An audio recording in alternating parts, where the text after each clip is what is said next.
Hi guys, welcome to my kitchen. Today I'm making meatball and mashed potato bake. Alright, I'm starting out in a large bowl. I have roughly 2 pounds of ground beef.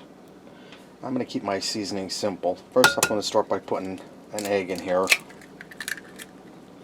We're making homemade meatballs. You could also use frozen meatballs like the beef flavor ones if you like. I'm going to add in about 2 tablespoons of Worcestershire. But you'll see making your own homemade meatballs really isn't that hard, and they're a lot much better tasting than the store-bought ones. I'm going to put in about a teaspoon of salt, about a half a teaspoon of pepper,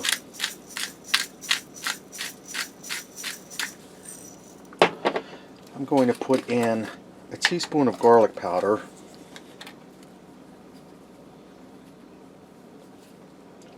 a teaspoon of onion powder,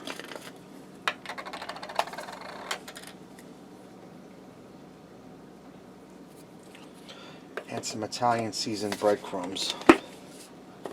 I have probably about a half a cup here. I think that should be fine. I'm going to get in here and get this all mixed up. Right now I have my ground beef all mixed up. I have a cookie sheet here with some parchment paper on it.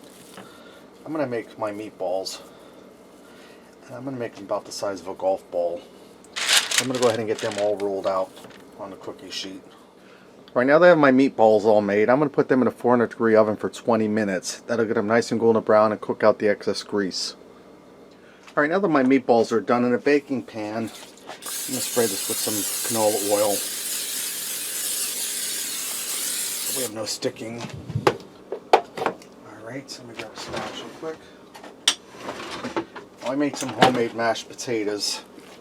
You could also use instant, but just like the meatballs, homemade mashed potatoes aren't that difficult, and they taste a lot better than instant. So I'm going to go ahead and get all my mashed potatoes in here. Scraping out the pan to get all of them out. I'm going to go ahead and even this out in our baking pan. And I mash these with a hand masher. We like them better that way, so there might be a few little lumps in there, but that's the way we like them. You just want to even them out in your pan. Bring some over here. Okay. I'm going to take my meatballs and place them all on top of the mashed potatoes. Right now that I have all my meatballs on, and I have a few extra ones there. I have 2 cups of brown gravy here. This is just the instant gravy. I'm going to go ahead and dump that over top of the meatballs and the mashed potatoes. And guys, this is going to be delicious. You just want to make sure you cover your potatoes good.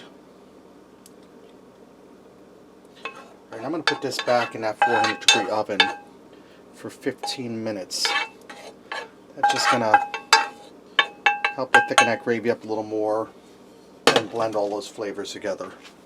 I took this out of the oven and I left it rest for about 5 minutes. This is ready to go. Let's go ahead and fix up a plate and see what we got. I went ahead and garnished this with a little fresh parsley. We can here and try this. I'm going to start first with the mashed potatoes and gravy. Gravy has a good beefy flavor. Mashed potatoes are creamy, buttery. I'll try some meatball here. Meatballs are moist, well seasoned. Guys, that's home cooking at its best. Really easy, really delicious. Meatball and mashed potato bake. Thanks for watching, supporting me. Remember, love what you eat and eat what you love.